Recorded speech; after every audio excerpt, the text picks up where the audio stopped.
کھیوڑا شہر کا قدیمی railway station محکمہ ریلوے کی عدم توجہ کے باعث کھنڈرات کا منظر پیش کر رہا ہے۔ 1890 میں تعمیر کیا گیا ریلوے اسٹیشن نمک اور قدرتی معدنیات کی ترسیل کا مرکز ہوا کرتا تھا، لیکن آج حالت زار یہ ہے کہ ٹرینوں کی آمد و رفت نہ ہونے کے باعث جانوروں کے باڑے میں تبدیل ہو کر رہ گیا ہے۔ اس حوالے سے مزید تفصیلات بتائیں گے ملک عدنان کھوکھر اپنی اس رپورٹ میں۔ ضلع جہلم کا دوسرا بڑا شہر کھیوڑا نمک کی کان اور قدرتی معدنیات کی وجہ سے پورے پاکستان میں اپنی پہچان رکھتا ہے۔ اسی طرح اس شہر کا چھوٹا سا ریلوے اسٹیشن بھی اپنی الگ پہچان رکھتا ہے۔ کھیوڑا ریلوے اسٹیشن چالیسا ڈنڈور لائن پر واقع ہے۔ یہ ریلوے اسٹیشن نمک اور قدرتی معدنیات کی ترسیل کے لیے 1890 میں بنایا گیا۔ برطانوی راج میں پوٹوہار کا نمک بنگال اور مدراس تک پہنچانے کے لیے اسی ریلوے اسٹیشن کا استعمال کیا جاتا تھا۔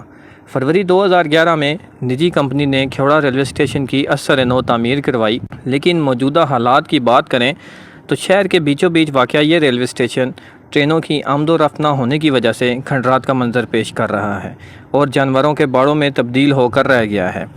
دفتروں پر تالے لگے ہیں اور پلیٹ فارم سنسان ہیں۔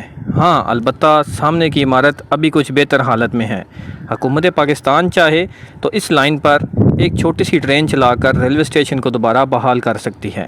شاید اس سے کھیوڑا کے باسیوں کی خراب سڑکوں پر سفر کرنے سے جان چھوٹ جائے۔ کیمرہ ٹیم کے ساتھ ملک عدنان کھوکھر، K2 ٹیلی ویژن، کھیوڑا۔